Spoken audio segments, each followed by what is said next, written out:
দর্শক আপনাদের সকলকে আমি আমার ফেসবুকে পোস্ট করে জানিয়েছি যে ভিপি এবং জিএস ২ পদেই শিবিরের যে প্রার্থী তারা বিজয়ী হয়েছেন এবং এই বিষয়টি যিনি জানিয়েছেন তার কাছ থেকে প্রাপ্ত যে খবর সেটা আপনাদেরকে জানানোর চেষ্টা করব। আপনাদেরকে খুব সহজভাবে একটা বিষয় জানিয়ে নিই যে ভোট দেয়া শেষ হয়েছে কখন আপনারা জানেন, তখন থেকে এখন পর্যন্ত সাংবাদিকরা সবাই সেখানে দাঁড়িয়ে আছেন এবং তারা অপেক্ষা করছেন যে ভোট গণনা শেষে ফলাফল জানার জন্য। আপনাদের কি মনে হয় যে ঢাকা বিশ্ববিদ্যালয়ের মতো ছোট্ট একটা জায়গায় অল্প কিছু ভোটার নিয়ে একটা ভোট সম্পন্ন হওয়ার পরে সেই ভোট গণনা করতে করতে এত রাত লাগার কথা কিনা? এখানে যে বিষয়গুলো হয়েছে সেটা হচ্ছে মানে গোয়েন্দা সংস্থার সাথে খেলা করে আমাদেরকে মজার বানরের খেলা দেখাচ্ছেন। তাদের দাবি হচ্ছে যে এখন যদি নাকি ফলটা ঘোষণা করা হয়, আমি যেমনটা জানিয়েছি যে ভিপি এবং জিএস ২ পদে শিবিরের প্রার্থী বিজয়ী হয়েছেন। এটা যদি প্রকাশ করা হয় সেক্ষেত্রে ছাত্রদলের পক্ষ থেকে তারা ঢাকা শহরের সব জায়গায় তাদের ঢাকা বিশ্ববিদ্যালয়ের আশপাশে বিভিন্ন জায়গায় তারা অবস্থান নিয়েছে এবং সেখানে বিশাল পরিমাণে তাদের নেতাকর্মীরা সেখানে আছেন। তারা বিশৃঙ্খলা করবেন এবং সেটা যদি করা হয় তাহলে তৃতীয় পক্ষ এখানে সুযোগ নেবেন। আরে বেটা, এই গোয়েন্দা সংস্থা এখন উপরে যারা আছে সবই তো তৃতীয় পক্ষ। আপনারা এখানে এসে এইসব এই হুজুরগিরি দেখাইতে এসে আমাদেরকে ভুলভাল বুঝায়েন না।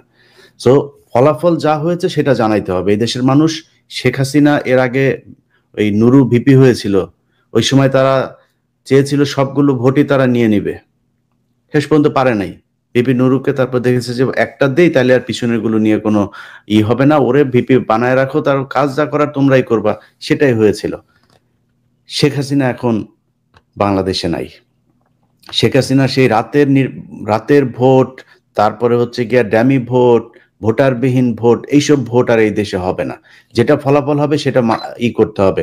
কেউ যদি বিশৃঙ্খলা করে, মনে করেন ছাত্রদল যদি নাকি মনে করে যে তারা বিশৃঙ্খলা করে তারপরে জিতে যাবে, বিশৃঙ্খলা করে তারপরে তাদের ভালো কিছু হবে, তাহলে হোক, কোনো সমস্যা নাই। আপনি যদি নাকি তৃতীয় পক্ষকে সুযোগ দিতে চান তাহলে আপনি সুযোগ দেন। আপনার যদি ভালো হয় তাহলে হোক। আমরা এত তৃতীয় পক্ষের নিয়ে এত ভয় পায় লাভ কি? আপনারা আসতে দেন, গোয়েন্দা সংস্থারে নিয়ে আবার সেনা শাসন আসতে দেন, তারপরে আওয়ামী লীগকে আবার ফের পুনর্বাসিত করতে দেন, কোনো সমস্যা নেই ভাই। হিসাব খুব পরিষ্কার। এই দেশের মানুষ, সারা বাংলাদেশের মানুষ আজকে আপনাদের নির্বাচন দেখেছে। এক মহিলা এসে বলল, তিনি ফোন করেছেন, হয় ফোন করে তারপরে দেখেছেন এই হয়ে যাচ্ছে। একজন তার বান্ধবী একজন ফোন করে বলেছেন যে ভিতরে ক্রস চিহ্ন দেয়া, সেখানে সারা সারা দেশের সব মিডিয়া আজকে আপনার এখানে ছিল। এক একটা টেলিভিশন পত্রিকার ৮টা ১০টা করে টিম সেখানে কাজ করেছে। কারোর চোখে কোনো কারচুপি পড়লো না? এর আগে আমরা দেখি নাই কারচুপি নির্বাচন। এর আগে ওই ভিপি নুরো যেবার ভিপি হইলো, সেবার আমরা দেখি নাই কিভাবে সব বের করে দিয়ে ছাত্র দলের লোকজন সেখানে করছে। একজন প্রক্টরকে ধরা হইলো, এগুলো তো সব মিডিয়াতে চলে এসছে। এবার তো আরো বেশি স্বচ্ছ ছিল। এবার ধরার জন্য তো কোনো মানে এই সায়েন্স দরকার নাই। যে মানুষগুলো সেখানে ছিল, যে মিডিয়াগুলো ছিল, সবাই ধরতে পারতো। একটা প্রমাণ নাই। আপনারা কারচুপি নির্বাচন বলে তারপরে একটা, আরে ভাই আপনারা যে হারবেন এটা তো আমরা আরো প্রায় ১ মাস আগেই জানি যে আপনারা হারবেন। এটা নিয়ে এত নাটক টাটক করে তো লাভ নাই। যদি জোর করে এখন কোন ধরনের করাইতে চান, কিংবা মনে করেন রেজাল্ট দেওয়ার পরে আপনারা সারা বাংলাদেশে একটা বিশৃঙ্খলা, ঢাকা বিশ্ববিদ্যালয়ের আশপাশে একটা বিশৃঙ্খল পরিস্থিতি তৈরি করতে চান, বাংলাদেশের মানুষ আপনাদের এগুলো ভালোভাবে নেবে না। এর আগে শেখ হাসিনা যত জোর করে যত ভোটে নির্বাচিত হয়ে এসছেন, সেগুলোর পরিণাম কি এই দেশের মানুষ দেখেছে। তার চাইতে বরং প্রস্তুতি নেন ভাই। এখনো রেজাল্ট হয় নাই, আপনি যেহেতু জানেন না, আপনার কাছে যেহেতু আসে নাই, তো প্রস্তুতি নেন। বিজয়ী হইলে আপনি বিজয় মিছিল করবেন, বিজয়ী না হইলে সুন্দর করে একটা নতুন কালচার তৈরি করেন। বিজয়ী প্রার্থীকে ডেকে এনে তাকে ফুল দিয়ে তাকে বলবেন যে আমাকে শিক্ষার্থীরা চায় নাই, লেটস ট্রাই নেক্সট টাইম, আমার এবারে দরকার নাই তো এটা নিয়ে এত কিছু করার। তো আপনি সেটা করেন। সেটা না করে এখন আপনি চাপ দিচ্ছেন আরেক গণেশ চন্দ্র রায়। আর গণেশ চন্দ্র রায় ঢাকা বিশ্ববিদ্যালয়ের ছাত্র দলের সভাপতি হইল কেমনে? আমি হিন্দু মুসলমান নিয়ে আলাদা করতে চাই না, কিন্তু এই গণেশ এইদিকে আরেক চাঁদাবাজ আছে, হচ্ছে এই যে নিতাই রায়ের যে মেয়ে নিপুণ রায়। নিপুণ রায় আর তার বাপ গোয়ার সর, এই গোয়ার সর আর নিপুণ রায় এই দুইটার মানে চাঁদাবাজিতে ওই ট্যানারি পট্টি টটি ওই সাইডের এলাকার লোকজন পাগল। প্রতিদিনই কোনো না কোনো জায়গা থেকে এদের নিয়ে খবর আসে। এখন ভাই সমস্যা তো হইলো এরা এখানে চাঁদাবাজি করবে, সবার ইন্ডিয়াতে একটা করে বাড়ি থাকবে। আপনি বিএনপির মহাসচিব বানায় দেন এই নিতাই এই কি বলে গণেশ গোয়ারশ্বর চন্দ্র রায় বা নিপুণ রায় এগুলিরে আপনি মহাসচিব বানায় দেন, খালি একটা কন্ডিশন দিবেন যে তোমরা ইন্ডিয়াতে কোনো কিছু করতে পারবে না, ডুয়েল পাসপোর্টটা জমা দিবা। দেখবেন আর চাঁদাবাজি করবে না, দান্দাবাজিও করবে না, সোজা হয়ে গিয়েছে। এদের এক পা এইদিকে থাকে, আরেক পা ওইদিকে। আওয়ামী লীগের যে কটাই গোয়ারসররা থাকে, গোয়ারসররা এখানে কামায়, ওইখানে নিয়ে তারপরে এই জমায়। আবার বিএনপিতে যে কটা আছে এখানে কামায়, ওইখানে জমায়। মূল কাজ একটাই, তথ্য রয়ের কাছে পাচার করা। সো এই গোয়ারসরদের থেকে সাবধান। গণেশের সাহস হয়েছে, একজন শিক্ষক ভিসি, তার মতো একজন ভদ্র এই গত 15 বছরে বর্তমান ভিসির মতো ভদ্র ভিসি, নিরপেক্ষ ভিসি আসে নাই। এই ব্যক্তির সামনে সে টেবিল থাপড়ে তারপরে তার সামনে কথা বলে। আমি এই নির্বাচনের ফলাফল যাই হোক, বিশ্ববিদ্যালয় প্রশাসন এবং শিবিরের কাছে অনুরোধ থাকবে, এই গণেশরে যেখানে পাবেন সেখানে ওরা বুঝাই দিবেন কেমনে সম্মান দিয়ে তারপরে ভিসির সামনে কথা বলতে হয়। এটা আজকে যেটা আমরা দেখেছি, এটা ছাত্রলীগের আচরণ। অতএব বিএনপির ভাই আপনাদের কাছে অনুরোধ থাকবে, এটা বিশাল নির্বাচন না, এই নির্বাচন দিয়ে দেশের রাজা মন্ত্রী মিনিস্টার এগুলো নির্বাচিত হবে না। অতএব যদি নির্বাচনে আপনাদের পক্ষে রেজাল্ট না আসে, সেটা মেনে নেয়ার জন্য প্রস্তুতি নেন। দেশে বিশৃঙ্খল কোনো পরিস্থিতি যেন না ঘটে, সেটা আপনাদেরও দায় আছে। আপনারা গেল 15 বছর যে কষ্ট করেছেন, আপনাদের 2-4 জন এইসব রয়ের এজেন্টদের কথাবার্তা শুনে যদি অপকর্মে লিপ্ত হন, এটার দায় কিন্তু, এটার ক্ষতি কিন্তু সারা দেশের মানুষকে পূরণ করতে হবে। সো আপনাদের কাছে দায়িত্বশীল আচরণ আশা করি। আপনারা একটা মিছিল বের করবেন, একটা গন্ডগোল বের করবেন। সারা বাংলাদেশ থেকে আপনার এই ঢাকা শহরে আওয়ামী লীগ যুক্ত হয়েছে। ওই যশোর জেলার আওয়ামী লীগ বরিশাল জেলায়, বরিশাল জেলার আওয়ামী লীগ সিলেট জেলায়, সিলেট জেলার আওয়ামী লীগ ওই জেলায়, এরকম বিভিন্ন জেলায় জেলায় তারা নানান ধরনের অপকর্ম করার জন্য তাদের ভিতরে এখন এই গ্রুপগুলোতে এই আলোচনা হচ্ছে। তারা টার্গেট নিয়েছে অমুককে ধরতে হবে, এটা যাবে কারা, বরিশাল থেকে যাবে হচ্ছে ঝিনাইদহে।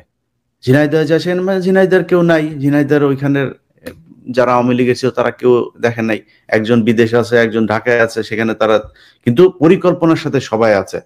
এখানে আপনি নিউ মার্কেটের সামনে একটা ঘটনা ঘটাবেন, ডিজিএফআই আওয়ামী লীগের লোকজনের নিয়ে এসে ঢাকায় নিয়ে তারা তাদের ক্যান্টনমেন্টে পর্যন্ত থাকতে জায়গা দিয়ে রেখেছে।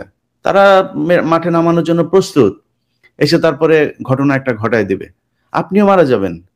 আপনি তো ছাত্রদল কান, আপনি তো এটার সাথে নাই, কিন্তু আপনার বুকে গুলি চালাবে, ওরা 2-4টা লাশ ফেলাই দিবে।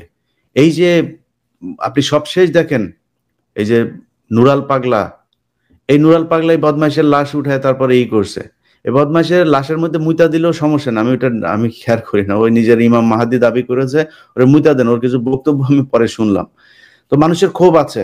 এই মানে ডিজিএফআই কিন্তু ভাই, আপনি ধরেন এক জায়গায় দাঁড়ায় আছেন, ডিজিএফআই এর লোক যায় আপনারে মারধর শুরু করে দিবে, আপনার দোকানে ভাঙচুর, এটা করবে না। করে কেমনে? আপনার দোকানের সাথে আরেক দোকানদারের সম্পর্ক খারাপ, তারে দিয়ে আপনার করবে যে ওরে একটু সাইজ করতে হবে, ওরে করো। আপনি যাবেন যায় ওর দোকানে, ওরে যাবেন মারতে, ডিজিএফআই এর লোক 4-5 জন থাকবে, আপনি তো খালি গেছেন ওরে 2-4টা চট থাপ্পড় মারতে, ডিজিএফআই এর লোক যায় পেটের মধ্যে ঢুকাই দেবে চাকু একটা। হইলো কি, 2 দোকানের এই ভাগাভাগি নিয়ে দ্বন্দ্বে প্রাণ গেল আরেক দোকানদারের। মারলো কে আসলে? তো DGFI. That's how they work. আপনার এই জিনিসগুলো মাথায় রাখতে হবে। এই নুরাল পাগলার এখানে যেমন ছাত্রলীগের 2টারে পরে পাওয়া গিয়েছে, এগুলি ডিজিএফআই, এগুলি রয়ের, তারা এই সারা দেশে এইভাবে ঘটনা ঘটাবে। সো আপনি একটা মিছিল বের করবেন, মিছিল বের করে আপনার কাজ থাকবে, ভাই ছাত্রদল তো জীবনে ছাত্রলীগের মতো হিংস্র হইতে পারবে না, কিন্তু ছাত্রলীগ আপনার ভিতরে ঢুকে যাবে, এখানে শত শত হাজার হাজার মানুষ আসবে, আপনি জানবেন নাকি কে ছাত্রদল আর কে ছাত্রলীগ আর কে ভারত থেকে এসছে? চিনবেন আপনি? চেনা তো সম্ভব না। যেই কারণে আমি মনে করি যে আজকের যে ঘটনা, এই ঘটনা যদি নাকি আপনারা মনে করেন সামনের নির্বাচনে আপনি 2012 সাল 13 সালের ঘটনাগুলো যদি দেখেন, সেখানে একই অবস্থা ছিল। এই আওয়ামী লীগ জোর করে, আপনি দেখেছেন যে সেই যে খুলনায় ছিল মনি, তারপরে ঢাকা সহ বিভিন্ন জায়গায় হেফাজতের ঘটনার পরপর যে নির্বাচনটা হইলো, সবখানে আওয়ামী লীগের ভরাডুবি হয়েছে। তারা কি করলো, জোর করে সেখানে নির্বাচিত হলো নিজেদের লোকজন, জোর করে এই মেয়রদেরকে ক্ষমতাচ্যুত করলো, জেলখানায় নিল। 14 সালে, 18 সালে, 24 সালে যে নির্বাচনে সবখানেই তো আওয়ামী লীগ জিতেছে, লাভ হয় নাই তো। সো জনগণের মন কেমনে জয় করা লাগে, কেমনে জয় করা যায় সেই ব্যবস্থা করেন ভাই। নাইলে এইভাবে জোর জুলুম এইসব শয়তানি বাটপারি এগুলি করা করা যাবে না। আমার কথা যদি জিজ্ঞেস করেন, আমি এবারের নির্বাচনে সাদিক কায়েমের পক্ষে ছিলাম। সাদিক কায়েমের পক্ষে কেন ছিলাম? কারণ এই দেশকে ভারত পাকিস্তান এই ভাগাভাগি করা, এটা এই দেশের মানুষ আর চায় না। যারা আপনাদের মতো এই যে বিরানি আলম সহ যেসব আপনাদের নতুন স্বঘোষিত বিএনপি সেজে এখন বিএনপির পক্ষে কাজ করার চেষ্টা করছে, এই মানুষগুলি আপনাদের ধ্বংসের জন্য যথেষ্ট, আর কিচ্ছু লাগবে না। আপনি যদি নাকি আজকে ভারত পাকিস্তান এই না নিয়ে আসতেন, আমরা যেতাম না তো তাদের পক্ষে।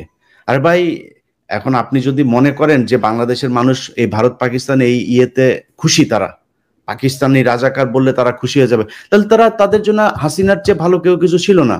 হাসিনারে কেন তারা রাখে নাই? হাসিনারে রাখে নাই কারণ তারা এই ভাগাভাগি পছন্দ করে না। আপনারা যদি সেই কাজই করেন, বাংলাদেশের মানুষ আপনাদেরকে ওইভাবে রেড কার্ড দেখাবে। ভালো হইতে হবে ভাই। জামাত যা করে, ছাত্র শিবির যা করে, তার চেয়ে ভালো কিছু করেন। এই দেশের মানুষ শিবিরের, আমি বিশ্বাস করি জামাত শিবিরের বাংলাদেশে বিএনপির অর্ধেক ভোটও নাই। তারা নির্বাচিত হবে কেন? আপনি আপনার কাজ করেন। সারা দেশে চাঁদাবাজি হচ্ছে, এটা সত্যি কথা। আপনি এটা লুকায় রাখবেন কিভাবে? আমি বলবো না, পিনাকি বলবে না, কনক সরোয়ার বলবে না, আরেকজন বলবেন, কেউ না কেউ বলবে। সারা সব দেশের মিডিয়া, আপনি সেই পঞ্চগড়ের এক গ্রামের ওয়ার্ডের কমিটির স্বেচ্ছাসেবক দলের নেতা চাঁদাবাজি করতে গিয়ে আরে ভাই, সে যে চাঁদাবাজি করতে গিয়ে গ্রেফতার হইলো, সে তো সেই পঞ্চগড়ের এক গ্রামের এক স্বেচ্ছাসেবক দল। হেডলাইন কি আসলো? হেডলাইন আসলো হচ্ছে স্বেচ্ছাসেবক দলের নেতা চাঁদাবাজি করতে গিয়ে গ্রেফতার। এরপরে তারেক রহমানের কাছে খবর গেল, যাওয়ার পর তারেক রহমান তো চাঁদাবাজির খবর শোনার সাথে সাথে বহিষ্কার, অর্ডার দিয়ে দিয়েছে, সাথে সাথে বহিষ্কার করতে হবে, বহিষ্কার করে দিল। এই যে গ্রেপ্তার হইলো, নিউজ একটা হইলো, বহিষ্কার করলে নিউজ আরেকটা হইলো, দুইটাই কিন্তু পাবলিসিটি হইলো যে আপনারা চাঁদাবাজি করেন। সো এখান থেকে বের হইতে হবে। আপনার দলে ভালো মানুষ আছে তো। এই বিএনপি গত 15 বছরে, আমি তো মনে করি এদের 80% মানুষ প্রচন্ড ভালো মানুষ, তারাই চাঁদাবাজির বিরুদ্ধে অবস্থান। তাহলে 20% কন্ট্রোল করেন। তাদের কন্ট্রোল করার জন্য এক এলাকায় 3টা গ্রুপ, এক গ্রুপ যদি চাঁদাবাজি করে, 2 গ্রুপ এখন আপনারা নিজেরা আরেকটা কমিটি তৈরি করেন, করে ওদেরকে প্রতিরোধ করেন। এটা যদি না করতে পারেন, দেশের মানুষ কিন্তু এখন ঘরের মধ্যে বসে সবকিছু দেখে, কি হচ্ছে, কারা কি করবে, কিভাবে চলবে দেশ। তারা আপনাদের রেড কার্ড দেখাই দিবে। হিসাব করে চলতে হবে। নির্বাচনের যে গোয়েন্দা সংস্থা এখন সরকারকে চাপ দিচ্ছে, ভিসিকে চাপ দিচ্ছে যে এটা করা যাবে না, ছাত্রদলকে একটা দিয়ে ছাত্র শিবির আরেকটা, এইভাবে ভাগাভাগি করে নিজেদের মতো করে করবে। এই জন্য এই 5ই আগস্ট এতগুলো মানুষ জীবন দেয় না। নির্বাচন হবে, নির্বাচনে যার যা ফলাফল হবে তাকে সেই ফলাফল ঘোষণা করতে হবে। এর জন্য এই দেশ স্বাধীন হয়েছে। সো আমরা এতদিন অর্ধ স্বাধীন ছিলাম। 1971 সাল থেকে 2024 সালের 5 আগস্ট পর্যন্ত পূর্ণ স্বাধীনতা লাভ করেছে এই দেশের মানুষ। আজকে সারা দিন ঢাকা বিশ্ববিদ্যালয়ের দিকে তাকিয়েছিল। আমরা নিজের চোখে দেখেছি যে ঢাকা বিশ্ববিদ্যালয়ের শিক্ষার্থীদের ভেতরে কি উৎসাহ, উদ্দীপনা। আমি বাংলাদেশের এই শ্রেষ্ঠ মেধাবীদের যে বিদ্যাপীঠ, আপনাদের কাছে অনুরোধ থাকবে, ভোট কেন্দ্রে প্রহরীর মতো দাঁড়িয়ে থাকবেন। যা ভোট গণনা হয়েছে সেইটাই প্রচার করতে হবে, সেটাই প্রকাশ করতে হবে। এটা আপনাদের করতেই হবে। এটা যদি না করেন, তাহলে নতুন করে এই ভোট কারচুপি, দিনের ভোট রাতে, এগুলো চলতেই থাকবে। এটা বাংলাদেশে আর চলতে দেওয়া যাবে না। আমরা অপেক্ষা করছি। এতক্ষণ লাগার কথা না এই নির্বাচনের ফলাফল ঘোষণা করতে। ভিসি স্যার, আপনার কাছে অনুরোধ, আপনারা গুলি করে মারা ফেলবে, আপনারা অ্যারেস্ট করবে, কিছুই করবে না।